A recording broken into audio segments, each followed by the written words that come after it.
The Vel'Karath had never lost a war. Not once. Not in 300 years of expansion across the galaxy. They had taken 47 worlds, broken 47 civilizations, and turned 47 peoples into workers who mined resources for the Empire. Every campaign had followed the same pattern. Show up with enough ships, hit hard, wait for the surrender, move on. It always worked. Every time. So when the War Council sat down to discuss their next target, there was no real debate. Supreme Warlord Drexen stood at the head of the long black table and pointed to a small blue and green planet sitting quietly at the edge of the Orion Arm. His voice was calm, almost bored. "This one," he said. "It is ready." The planet had been watched for nearly a decade. Their long-range probes had gathered everything the Empire needed to know. The dominant species on the surface was small, soft, and short-lived. They had no faster-than-light travel. Their weapons used chemical reactions to push small metal pieces at each other. They had no energy shields, no orbital defense systems, no unified military command. Most interesting of all, they spent most of their time fighting among themselves. Hundreds of different groups, all arguing, all pointing those little metal-pushing weapons at each other over pieces of land and different beliefs. Drexen found it almost sad. "They are divided," said Fleet Admiral Vel'Sorath, who sat to his right. He was older than Drexen, more careful, and had fought in more campaigns. "But their numbers are large, nearly 8 billion. 8 billion frightened creatures with no space capability," Drexen replied. "Numbers mean nothing when the sky opens up and ships appear that they cannot fight. They will panic. They will surrender. We will be extracting resources within the month." Nobody at the table disagreed. There was nothing to disagree with. The logic was sound. It had always been sound. The invasion fleet was assembled over the following months. 1,200 warships, atmospheric landers, ground units, resource extraction equipment. Everything needed for a fast, clean takeover. Drexen himself would not go. This was not the kind of campaign that needed his personal attention. He sent Vel'Sorath instead, with simple orders. Begin the strike at the largest population centers, wait for communication of surrender, and start the extraction process. Simple. Clean. Finished. Jake Calloway woke up that morning the same way he woke up every morning.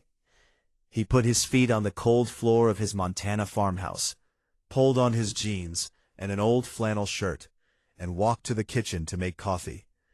He was 54 years old, with gray at his temples, and the kind of hands that came from years of real work. He had served 20 years in the army, seen enough of the world to stop being surprised by most things, and then come back home to grow wheat and raise a few cattle and enjoy the quiet. He liked the quiet. He carried his coffee out to the porch just after 5 in the morning. The sky was still dark. The stars were out. He stood there breathing the cold air and thinking about nothing in particular, the way he did every morning. Then the stars moved. Not all of them, just some of them. A cluster of lights near the horizon that had no business moving. He watched them for a moment, his coffee cup halfway to his mouth. The lights were too big to be satellites, too slow to be meteors, too many to be anything he had a name for. They moved in a line, then spread out, then held still again, high in the atmosphere. Jake put his coffee down on the porch railing. He went inside and turned on the radio. The first strike came at dawn. Not just over Montana, over every major city on the planet at the same time. The Vel'Karath had planned it that way, coordinated, simultaneous, designed to create maximum shock and leave no part of the planet feeling safe. Their atmospheric cruisers dropped through the cloud cover and opened fire on infrastructure. Power stations, communication towers, bridges, military bases. The goal was not mass killing, not yet. The goal was to remove the creature's ability to organize and respond. Cut the nerves, let the body go numb. It had worked on 47 other worlds. On those worlds, the populations had done what most living things do when something enormous and incomprehensible attacks from the sky. They called for their leaders, and their leaders, seeing no way to fight back, had sent out signals of surrender within hours. But something was different here. In the first 30 minutes after the strikes began, emergency broadcasts were already going out on backup frequencies. Military units that had lost their main bases were already moving to secondary positions. Civilian networks were passing information. People were scared. Yes, people were hurt. Cities were burning in places. But the creatures were not running in the direction the models had predicted. They were running toward things, toward each other, toward any working radio, toward their weapons. Velsorath watched the early reports come in from the bridge of his flagship. He read them carefully. Then he read them again. "They haven't asked for terms yet," said one of his officers. "Give them time," said another. "The shock will set in." He had been doing this long enough to know that the first few hours told you a great deal about what kind of campaign you were actually in. The numbers on his screen were not matching his expectations. Response times were too fast. The creatures were adapting too quickly for a population that had supposedly just seen the sky turn hostile for the first time. He filed the observation in the back of his mind and kept watching. Jake Calloway had served in places where things went wrong fast, and the first thing he had learned in all those years was this: information was everything. When you didn't know what was happening, you went quiet and you listened. When you knew something, you passed it on. By the time full daylight came, he had his old military radio running, his truck gassed up, and 3 of his neighbors, all veterans like himself, sitting in his kitchen. One of them had a son in the Air Force. One of them had a daughter working at a communications facility 2 counties over. They were all making calls and listening and piecing together what was happening. "How many ships?" one of the neighbors asked. "More than 1,000, Jake said. "Maybe more." The room went quiet for a moment. Then Jake's neighbor looked at him and said, "Well, they picked the wrong planet." Jake picked his coffee back up. He didn't disagree. Outside, the sky over Montana was still clear and cold and blue. But near the eastern horizon, just barely visible, there were lights that didn't belong there. Alien ships, sitting in the high atmosphere, waiting for a surrender that was not coming. By the 6th hour, every government on the planet was on the same call. That alone should have told the Velkaroth something. These were nations that had argued with each other for decades. Countries that had pointed weapons at each other across borders, fought over trade, disagreed about nearly everything. And yet, within 6 hours of alien ships appearing in the sky, every surviving head of state and every senior military commander had found a working frequency and gotten on the same line. No debate about who was in charge. No argument about national interest. Just one shared understanding that moved through every government like electricity. This was not a fight between humans anymore. Colonel Dana Rourke was the one who kept the call together. She was 41 years old, Air Force, and had spent the last decade in joint operations roles that required her to work with militaries from different countries who did not always like each other. She was not the highest-ranking person on the call. She was not the most famous. But she was the one who could listen to 6 people talking at the same time and pull out the one thing that mattered. And she was the one who kept cutting through the noise when the call started to fall apart. "We are not voting on a response plan," she said, her voice flat and clear. "We are building one. Everybody with air assets still operational, sound off. Everybody with satellite uplinks still running, sound off. We are going to figure out what we have left, and then we are going to use it." People sounded off. There was more left than anyone expected. The Velkaroth had targeted infrastructure, not armies. They had hit power stations and communication towers and bridges, because that was what you did to break a civilization's ability to organize. It worked on most species, because most species had built their military systems to rely on that infrastructure. But human militaries had been planning for the possibility of losing everything since the Cold War. Backup systems, redundant communications, decentralized command structures, old habits that nobody had wanted to give up, because once or twice in history, those old habits had been the only things still standing. The alien attack had knocked down a lot of things, but it had not knocked down the people. Connor Briggs had been awake for 31 hours when he had the idea. He was 28, a junior aerospace engineer at a defense research facility in Nevada, and he had been pulling a late shift when the first strikes hit. The facility was far enough from any major target that it took only minor damage, but the base had gone to full lockdown immediately, which meant Connor was stuck at his workstation, with every sensor and satellite feed the facility could access. He spent the first 2 hours doing what everyone else was doing, watching in shock and trying to understand the scale of what was happening. Then, because he was the kind of person who could not stay still inside a problem, he started looking at the data differently. The alien ships were moving in patterns. Every attack run, every repositioning, every formation shift followed a specific geometry. Connor pulled up the records from the first 6 hours and started mapping them. He went through cup after cup of coffee, barely noticing. The patterns kept coming into focus. What he saw made him sit back in his chair and stare at the ceiling for a moment. The Vel'Karath were flying like they had never faced anti-air defense before.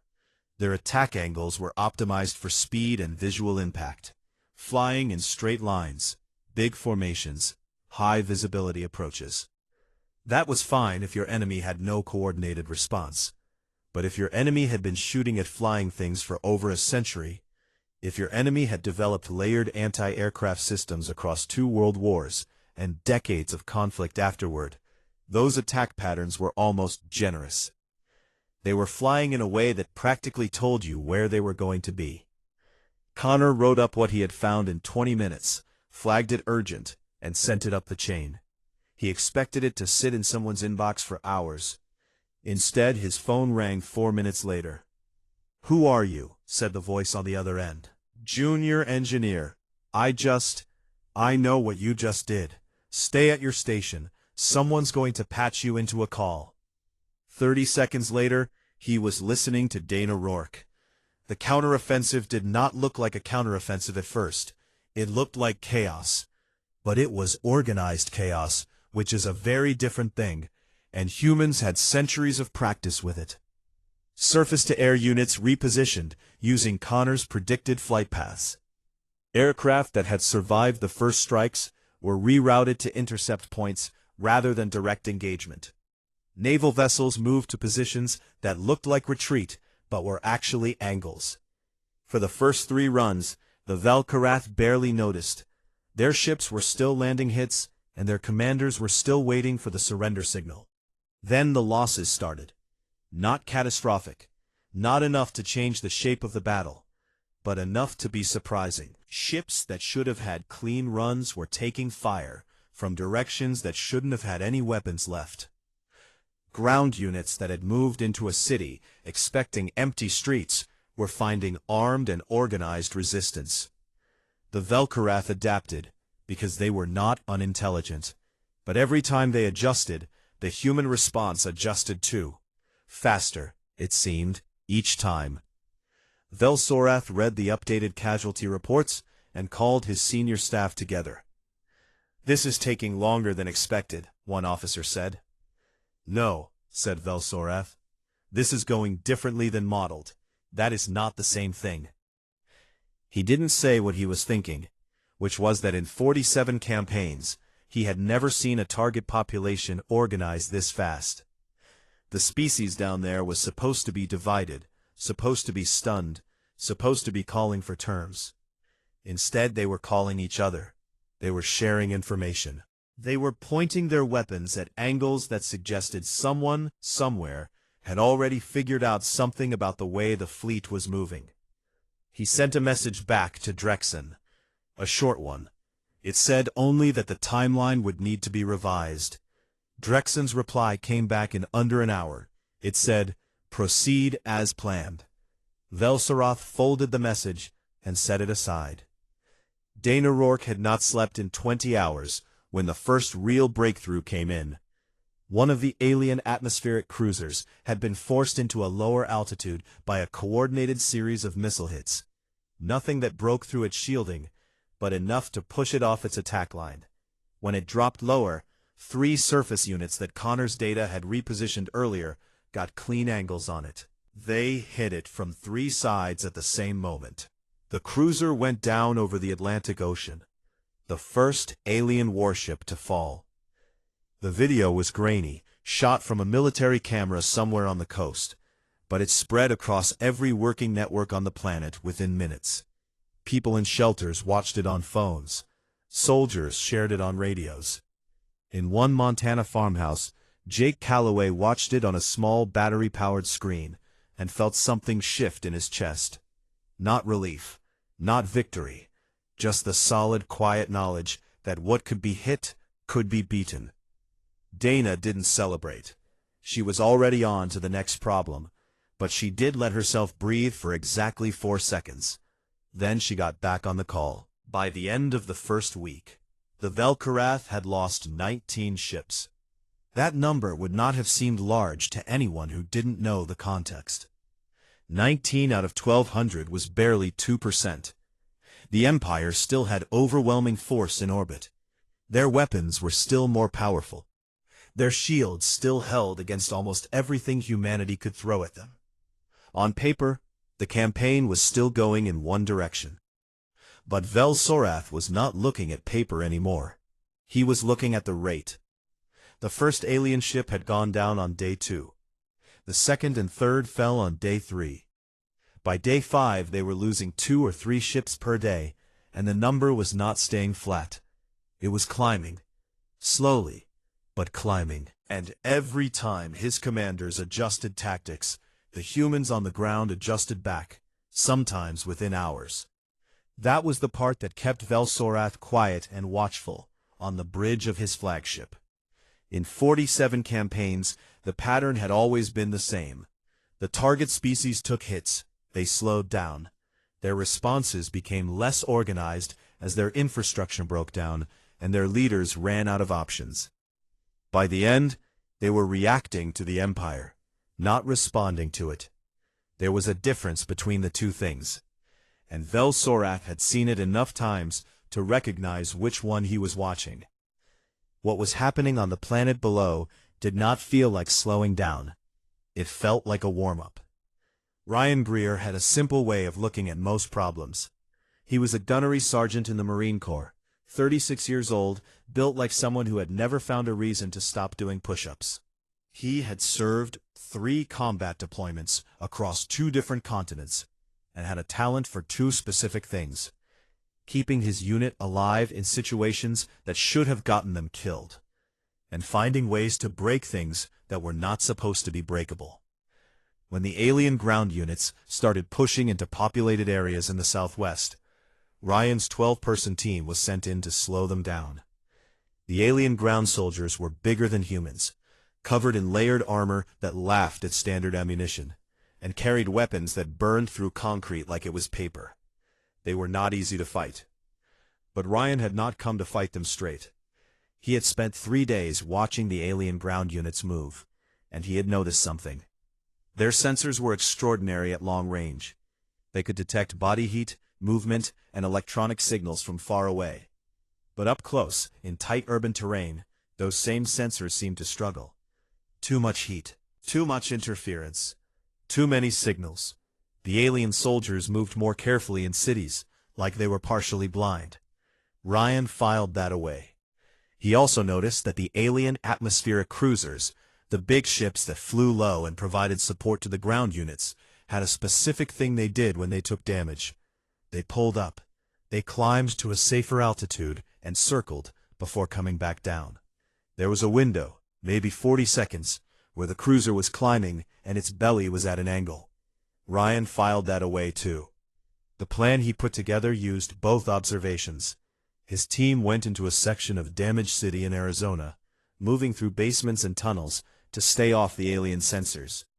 They planted electromagnetic pulse devices, built by two of his team members from components stripped out of vehicles and industrial equipment, at 6 specific points around a block that one of the alien cruisers liked to fly over. They were not military grade. They were, in Ryan's own words, bad enough to make something angry and good enough to make it climb. They triggered the devices. The cruiser took interference hits to its lower systems. It pulled up. In those 40 seconds, 3 teams on rooftops with every heavy weapon they had left put rounds into the cruiser's belly at the exact angle that Connor's flight pattern data said would hit the edge of the shield emitters. The cruiser came down hard, 3 blocks east. It didn't explode. It just stopped flying. Ryan's team had already moved before it hit the ground. The wreckage of that cruiser, and 4 others that had come down in accessible areas over the first week, became the most important resource on the planet. Governments had sent engineers and scientists to every crash site they could reach. The orders were clear. Do not waste a single piece. They worked under fire in some cases, sheltering behind rubble, while alien patrols tried to secure the wreckage from the other side. But they got what they needed. The alien technology was far ahead of anything humanity had built. The power systems, the materials, the computing architecture, all of it was going to take years to fully understand. But Laura Voss was not trying to understand all of it. She was a xenolinguist at a university in Oregon, or she had been, before the university became a command post for the Regional Response Network. She was 34, small and quiet, and she had spent her entire career working on the theoretical side of non-human communication. Most people in her field had spent their careers wondering if they would ever get real material to work with. Now she had plenty. The crashed alien ships had communication hardware. Some of it was destroyed, but some of it was intact enough to pull signals from. Laura and her small team, 2 former colleagues and a signals intelligence officer who barely slept, had been working non-stop trying to isolate the Velkarat communication frequency and build enough of a translation framework to understand what they were saying. Day 9. Laura sat in a folding chair in front of a bank of monitors, her eyes red from lack of sleep, and listened to a stream of alien audio that her system was now, for the first time, giving her partial text translations for. She read them slowly. Then she asked her colleague to double-check the translation framework. He checked it. He looked at her. He nodded. The Velkarath Fleet Command was arguing with the Home War Council. Velsarath was pushing for a change in strategy. The War Council, meaning Drexan, was pushing back. Laura could not get every word yet, but the shape of the disagreement was clear. The warlord at home was not. Laura walked the transcript over to the nearest command relay station and handed it to the officer on duty. "They're fighting with each other," she said. The officer read it. He looked up at her. "How sure are you?" "Sure enough," she said. She went back to her monitors. There was more to translate.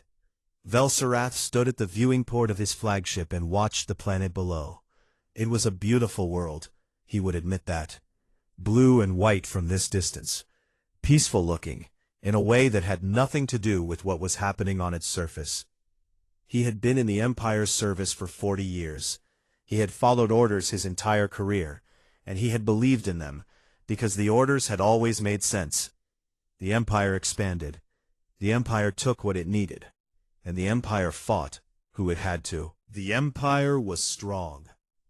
But something was sitting wrong in his chest now, like a stone he couldn't swallow. In 47 campaigns, the enemy had never made him feel like he was the one being studied, like he was the one being learned. He was used to being the unknown threat, the shock, the thing that changed the equation. Here, for the first time, he felt like the equation was shifting underneath him. The creatures below were looking at his fleet the way a student looks at a problem, not with fear, but with focus, like they were taking notes. He didn't like that feeling. He sent another message to Drexan. This one was longer. He used the word concern 3 times, which was 2 more times than he had used it in all his previous campaigns combined. Drexan's reply took longer this time. When it came, it said only, "The fleet will hold position. We do not retreat from primitives." Velsorath read it twice. He set it down. He went back to the viewport. Below, the planet continued to fight. Amy Clarkson had not left the building in 18 days. She had slept on a cot in her office. She had eaten whatever food someone remembered to bring her. She had lost track of the time twice, and once forgotten what day it was entirely. None of that bothered her, because she was close to something. And when Amy was close to something, the rest of the world stopped existing. She was a particle physicist. Before the invasion, she had worked at a university research facility in Colorado, running experiments that most people would never read about or understand. She had been good at it, happy at it. She had liked the small world of her lab, the clean logic of numbers that didn't argue back. Now her lab was a military facility. The cot was in the corner, and the problem on her whiteboard was not an experiment, it was a shield. The alien energy shielding was the single biggest obstacle standing between humanity and winning this war. Every human weapon that hit a Velkarat's ship had to fight through that shield first. Most of what humanity could throw barely made the shields flicker. The ships that had been brought down had mostly been taken out through angles and timing, like Ryan Greer's cruiser, finding the thin spots and the moments of weakness. It worked, but it was slow and expensive and couldn't scale. Amy had spent the first week going through everything salvaged from the crash sites. She had asked for and received every sensor reading, every energy signature, every piece of data anyone had collected during engagements with the alien ships. She had gone through it all twice, then organized it by frequency, by angle, by power output. On day 16, she had found the pattern. On day 18, she had the formula. She called it a resonance frequency exploit, because that was technically what it was. Every Velkarat's shield had a specific vibration built into its energy field. That vibration was what made the shield stable. But if you hit it at exactly the right counter frequency, not harder, not faster, just at the right angle and the right rate, the shield's own stability worked against it. The field would stutter. And in that stutter, there was a window. The window was small, a fraction of a second, but a fraction of a second was enough if you hit it at the right moment, with the right weapon. Amy put the complete formula into a document, wrote a plain language summary at the top for anyone who wasn't a physicist, and handed it to the military liaison who had been sitting outside her office for the past 4 days, waiting for exactly this. She then went to her cot and slept for 14 hours. By the time she woke up, the formula had already been sent to every missile program on the planet. The change in the battle was not instant. It took 3 days for enough weapons to be adjusted and enough crews to be trained on the new targeting method. But when it started, it was visible. Ships that had been floating untouchable in high orbit started taking real damage. Shields that had absorbed everything humanity threw at them started sputtering, cracking, failing. Velkarath cruisers that had been running attack patterns with confidence pulled back for the first time, clustering closer to the larger warships. Dana Rourke watched the new engagement reports coming in and felt something she had been careful not to feel too early: real hope. She was still running on too little sleep and too much bad coffee, still holding the coalition call together through will and habit, still solving 12 problems at the same time. But the numbers were changing in a way that mattered. Loss exchange rates were shifting. The humans were taking fewer hits per engagement and landing more of their own. Nothing that ended the war in a day. But the direction had changed, and direction was everything. She called Connor Briggs, who had by now been formally pulled into the command structure and was working directly with her team. "The frequency formula is working," she said. "I know," he said. "I've been watching the fleet repositioning. They weren't expecting it. Will they adapt?" Connor was quiet for a moment. "Eventually. So we need to use this window." "Already on it," Dana said, and ended the call. Ryan Greer's team had been living in the ruins of a neighborhood in the Arizona desert for 9 days when they found the alien soldier.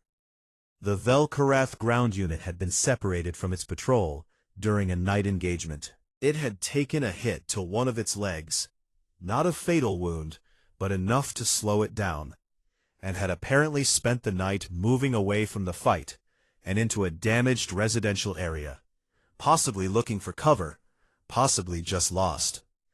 Ryan found it early in the morning, crouched behind the wall of what had been someone's backyard. The alien was large. Up close, it was larger than he had expected, taller than a man by almost a full head, with armor that was dented and burned in 2 places. It held its weapon up when Ryan stepped around the corner, and Ryan held his hands up with no weapon in them because he had already had his team take positions on 3 sides, and because he had been doing this long enough to know that shooting was not always the first best move. They looked at each other for about 4 seconds. The alien's translator implant, which was a device embedded near its jaw, made a sound. Then, in broken but understandable English, which it had apparently been learning from intercepted human communications, it said something that came out as roughly, "You are small." Ryan looked at it for a moment. "Yeah," he said, "we get that a lot." The alien soldier, who Ryan's team immediately named Dusty because of where they found him, was taken back to the nearest secure facility and placed in the care of a medical team and a linguistics officer. Its injuries were treated because Ryan had been very clear about that. Whatever came next, they were not going to be the kind of people who left a prisoner in pain. Dusty, for its part, did not seem to know what to do with this. Based on the records Laura Voss had been building from the translated communications, the Vel'Karath did not have a concept of medical care for enemy combatants. They had a concept of useful prisoners. The idea that something would be cared for simply because it was hurt seemed to confuse Dusty more than anything else about its situation. It watched the human medics work with an expression that Ryan could not fully read, but which looked a lot like uncertainty. The information Dusty provided, once Laura's team had enough of the language framework in place to hold a real conversation, was significant. Not because it revealed secret plans or fleet coordinates, though some of that came out too. The most significant thing Dusty told them was something that seemed simple but landed hard on everyone who heard it. The Vel'Karath had not known the planet's name. They had not looked it up. They had not asked. In their records, the planet was a set of coordinates and a resource assessment. The species living on it was not given a name in the invasion files either. They were logged as low-threat bipedal inhabitants, nothing more. Laura sat with that for a long time. The Vel'Karath had come to take a planet they had never bothered to name, from a species they had never bothered to learn anything about. They had assumed that the creatures below would behave like the 47 before them, without ever asking what made these creatures different.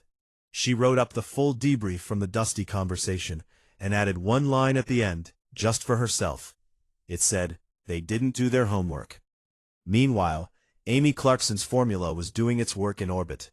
By the end of the 3rd week, the Vel'Karath had lost over 200 ships, more than 15 times what they had lost in any previous campaign. Vel'Soreth sent his most urgent message yet to the War Council. This time, he did not use the word concern. He used the word mistake. Laura Voss stood in front of a microphone and thought about what she was going to say. The room around her was small and crowded. There were military officers, government officials, engineers, and a handful of people who had been pulled in from different parts of the world through a series of relayed communications that had taken 3 days to set up. Everyone was quiet. The kind of quiet that happened when people knew something important was about to take place. Laura had a script. She had written it herself over 2 days, with help from a retired diplomat and a literature professor who had been sheltering at the same facility. She had rewritten it 9 times. But standing here now, looking at the equipment in front of her, she realized she was not nervous about the words. She had the words. She was thinking about what the words would mean once they were said. The Vel'Karath fleet was still in orbit. Damaged. Pulled back from its original positions. Fewer ships than it had arrived with, but still there. Still capable of doing enormous harm. The war was not over. Humanity had hurt them, surprised them, and shifted the balance in ways nobody on the alien fleet had expected. But a damaged empire with hundreds of warships was still an empire with hundreds of warships. What Laura was about to do was not a military strike. It was something different. She had argued for it in 3 separate meetings, and had eventually convinced enough people that it was worth trying. She was going to talk to them. Not negotiate, not beg, not offer terms, just talk, in their own language, and say the things that she believed needed to be said, plainly and without apology. She adjusted the microphone. She looked at the signals officer who was managing the broadcast. He gave her a nod. The entire Vel'Karath fleet could hear her. She started speaking. She opened in the Vel'Karath language. Her pronunciation was not perfect. She had only had the language for a few weeks, and it had complex sounds that human mouths were not designed for. But it was clear enough. It was understandable. And the simple fact that a human voice was addressing the fleet in their own language stopped everything on those ships cold. Vel'Sorath was on the bridge when it came through the speakers. He went very still. Laura introduced herself by name. She gave her occupation. She said calmly and clearly that she was speaking on behalf of the species that was defending the planet below. She said that she had learned this language from the ships they had shot down, and that she thought it was important to speak to the fleet directly, without a translator, so that nothing would be lost. Then she said the name of the planet, Earth. She said it in English first, then explained it in the Vel'Karath language as best she could. The word humans used for the ground beneath their feet, the material that grew things, that held things up, that things were buried in and born from. The planet was called Earth because the people on it were, in the oldest sense of the word, connected to the ground they stood on. They were not people who lived above their world. They lived in it and with it, and when they had to, they would fight for it, the way something fought for the thing it was made of. She paused. Then she said the name of the species. From the old word for the soil itself, she let that land. Then she began to talk about the war. She did not use angry words. She did not threaten. She spoke the way someone spoke when they had decided to be honest about something difficult, because honesty was the only thing left that might be useful. She told the fleet how many humans had been killed in 23 days. She gave them a number. She kept her voice level when she said it, even though the number was not a small one. Cities had burned. People had died. Families were gone. She said all of it plainly. Then she told them what humanity had done to the Vel'Karath fleet in those same 23 days. She read the numbers slowly. Ships destroyed. Ground units neutralized. The count of every engagement since the first cruiser went down over the Atlantic. She read it like a list of facts, because that was what they were. She did not add anything. The numbers said enough on their own. When she finished, she said one more thing. She said that the Vel'Karath had come to this planet without knowing its name, without knowing what the people here were called, without asking a single question about what kind of species they were dealing with. She said that the Empire had looked at the planet from a distance, decided it was easy, and sent a fleet, and that what had happened since was the direct result of that decision. She said that this species, humanity, had been at war for as long as it had written records of itself. It had fought over land, over water, over ideas. It had fought diseases that killed hundreds of millions. It had fought famines and floods and every terrible thing the planet had ever done to it. It had survived ice ages. It had survived its own worst moments. It was still here. She paused for a long time. Then she said, "We are not asking you to respect us. We are telling you that if you stay, you will learn to, the hard way. If you leave now, we will not chase you. We do not want your empire's worlds. We want our own world. It is called Earth. Remember the name." She cut the channel. The Vel'Korath fleet was silent for 11 minutes. On the bridge of the flagship, Vel'Sorath stood and listened to the silence around him. His officers looked at him. Nobody spoke. The number Laura had read out, the count of ships they had lost, was sitting in the air of the room like something physical. 14 years in this command.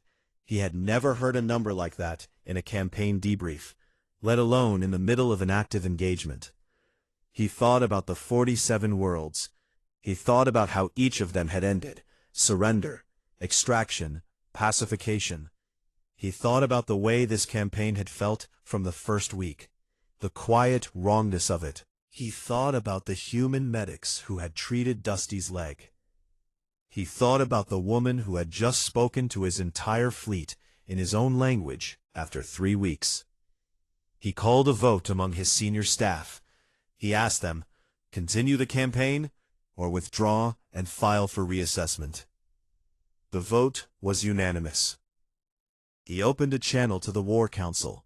Drexan listened to Vel'Sorath's request with the kind of stillness that came not from calm, but from something fighting to stay calm. He sat at the head of the long black table, and the other council members sat around him. And all of them had just heard the same transmission from the planet below. He refused to authorize a withdrawal. He said the word primitives twice. He said the word unacceptable once. Then the vote happened. The council voted against him.